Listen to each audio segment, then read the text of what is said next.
Hey there, welcome back to Legends in the Making. I'm Erin Sarles Bowers, and today I'm speaking directly to the parents. Not just the tired ones, but the ones who are paying attention, the ones who can feel it in their gut that something's off in the culture. That the way things are going, it's just not working. We know that. We weren't chosen to just raise a kid. We were assigned to raise a leader. And we are in a world that normalizes chaos, distraction, and identity confusion. That's calling has never been more important. Being a parent has never been more important. Understanding your role and responsibility is more important now than ever before. So let's talk about what it really takes. The culture is loud, but you are louder. I can think of many examples of my child. I have two that have pulled away or run into challenges within social constructs, pushing their limits, all the things. But one that really hits home for me is with my daughter, and really navigating, I think, how to establish your own identity as a young woman, who you are, what you want to do, and how to then fit in with friend groups. But then on top of that, if you start to date, in those interpersonal relationships that can be so intense. And she got into a relationship with a young man that was kind of on and off, and got some hurt feelings. They got back together, and she asked me my advice, and I just asked her, what she wanted to do, and that I loved her and supported her, and that it was her decision.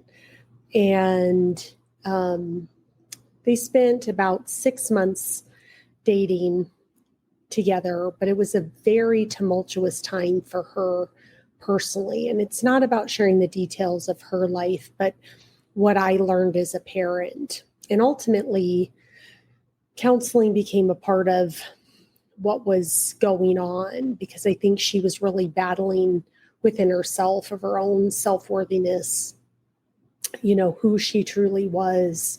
And I think all this noise that we hear outside of ourselves, what society thinks is perfect, the way you should look, a multitude of things, trying to please somebody else, not knowing that just being yourself is always enough in any relationship. And it was a very challenging time as a parent, especially as they get older, teenage years, of like, how am I loving and supportive, knowing that some of these are her lessons that she's here to learn. Like, I'm not here to take over, but how can I support and equip her with what she needs to be wildly successful? And ultimately, we had a really powerful moment where my ex-husband and I actually interceded and stepped in, because things were getting I think she was feeling pretty disconnected and very overwhelmed. And so we ultimately met with the therapist and decided we were all going to come together as a family, the three of us, to have a conversation. And in this conversation, I remembered, the therapist talking and kind of really telling me all my child's problems. And as a coach, one of the things that came through that's a cornerstone and a pillar that I hold in the coaching work that I do is every human being, doesn't matter if you're 2 or 50, 75, 18, you're naturally creative, resourceful, and whole. And I remember telling the therapist, as my husband sat there watching me, ex-husband sat there watching me, like stunned. I was like, it's your job to remind her that she's whole and complete and there's nothing wrong with her. Why are we feeding her this information that something is wrong with her, that she's broken and she needs fixing? And part of this started when they wanted to put her on some medication. And I'll just offer, like, that's the last resort for me until everything else is tried. And sitting in on this conversation, it was abundantly clear that not everything else was tried. The therapist was not even observant of my child's behavior as we were going through this OCD test, probably so they could prescribe medicine to say she's OCD. And I remember my daughter's swirling around in her chair. She's not paying attention. She doesn't know what the question is, just completely disengaged. And yes, I am a trained professional coach. And I was sitting there thinking, at no point did the therapist call out, like, do you feel comfortable? Do you feel uncomfortable? You seem very distracted or disengaged. Like, what's going on? And mind you, previous to this interaction, I had asked my daughter and she found the work very unhelpful. And I found myself being an advocate for my child in a way that I don't think she knew she needed. And it ultimately was, I think, the turning point in her and I's relationship, but also that was the point where we ended therapy, because I reinforced to her face, that she is whole and complete and we're here to help her remember the greatness of what she is, and that these challenges that she's facing are just an opportunity to see where you're not aligned into that greatness, and that there's nothing wrong with you. There is nothing wrong with you. And I will never stop being an advocate for my child's remembrance of the truth of who they are, of you are whole and complete. You've got this. God made you amazing, whole, complete, and in the magnificence of Him, you are an exceptional person. And there is nothing or no one that should be telling you otherwise. And so what shapes them isn't always what you just say to them. It's the energy that you hold for them.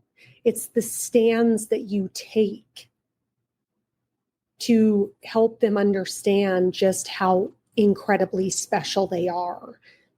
That doesn't mean they get to do whatever they want. It's understanding when you're doing things that don't feel aligned, what are we going to do to bring you back into alignment?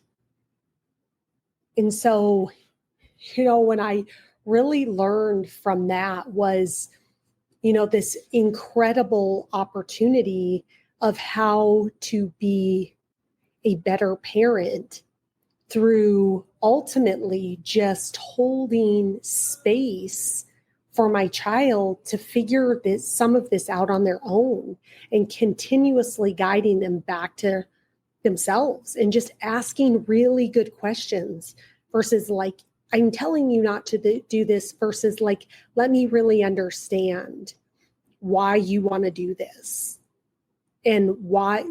Tell me about your decision making. Because then you also hold the space of unconditional love, and you're also honoring their free will, which is so incredibly impactful, because that's the most loving thing that you can be doing. And so there has to be a shift in our parenting model to not be in panic, but to be in truth, to start to really understand that these are whole and complete individuals that are here for guidance and direction and love and support so that they can step into who they're supposed to be. We cannot overcompensate for them. We can't protect them from everything. That's not what our kids need. They need to know that they are exceptional. And I oftentimes ask my children, is what you're doing right now a reflection of how exceptional you are? Does this reflect the best of you? If the answer is yes, keep doing what you're doing. If the answer is no, why is it no? And what are you doing about it? Not, you can't have this bad grade. Well, they can, and they do. And do you want them to get good grades because that makes you happy? Or do you want them to get good grades because you see their potential and what they're currently doing doesn't show that potential? So how do you start to inquire in a more calm, loving, insightful ways that gets them caused to be in action? I have the tremendous opportunity at Blueprint to Blue Chip to help families really start to create phenomenal transformations within their own home and with young athletes. But how do you just start to raise the standard? How do you start to understand what it means to be exceptional, and how do you start to raise exceptional kids? And to raise an exceptional kid means that you yourself also have to be walking that path of exceptionalism so that they can see that role modeled. And just holding space of the work that we do that I think is so special, because it's not just about coaching the student athlete and who they're becoming, of what is their character, integrity, and discipline, but it's also working with the parents and having them doing a lot of introspection, and then how they can lead their child to the best of their ability with new skills to really unlock their potential. And so ultimately, yes, as parents, we are not here to be liked. We are here to set the standard. We are here to lead them, to be way showers for them. And it's a team effort to do that. And it ultimately, when I think of all the things my children have gone through or went through and what they aspire to do, ultimately was one of the many things that ignited the fire for Blueprint to Blue Chip. And then meeting my partner, who has a very different lens on the way this works, because they're a former collegiate athlete and have an incredible story. So I'm not here to tell theirs, but to understand that our unique perspectives and our unique skill sets bring something together to help these athletes, as well as the families and the coaches that they're working with, excel. And so we want to be building legacies. We want to change the trajectory of the future of this country, because we have strong, bright, independent thinking young men and women that use sports, that are such a great platform to lead and to show teamwork, to really start to change the trajectory of where we are headed. And it's each and every one of our responsibilities as parents. If we focus on our own home, if we focus on the legacy that we're trying to build with our children, they're going to be the ones building a better future for their children, and so on and so forth. And so we can't go to sleep at the wheel. This isn't about, did they get a D1 scholarship? This isn't about a D1 offer. It's not even about their GPA. The work that Blueprint to Blue Chip does is about, who are they becoming? Who are they becoming? Are they becoming the child that you would entrust with the legacy of your family, to run the family business, to raise the next generation? And if you don't have a full yes, like, woo, yeah. And we all think our kids are great, but we also too, as parents, know like we have some work to do. And our kids are also not getting this in school. They're not being taught to lead. They're not being taught who they are. They're not taught to stand up for what's right. We've put them in a culture where conformity and silence as acceptance is what they're being taught. And we cannot tolerate that anymore. We want to activate these young men and women into their full potential. And it's never too early to start. It's not creating kids that are perfect. It's about creating a presence where they can excel. And ultimately, every day, every moment, every interaction just continuously unlocks their potential in the future that they have right in front of them. So here are some reflections I would have you think about. You can journal on, and I'll include them in the caption in the show notes. But what are 3 values I want my child to embody in 3 years? Do we ever sit down and it's like, I want them to be a good person, but like, what are the values that you want your child to be embodying in 10 years from now?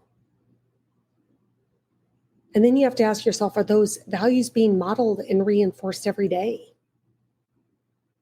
And then where are times that I panic from, I'm parenting, but I'm parenting from panic versus like parenting from peace? What would the results or the shift in that be? And do you know how to do that?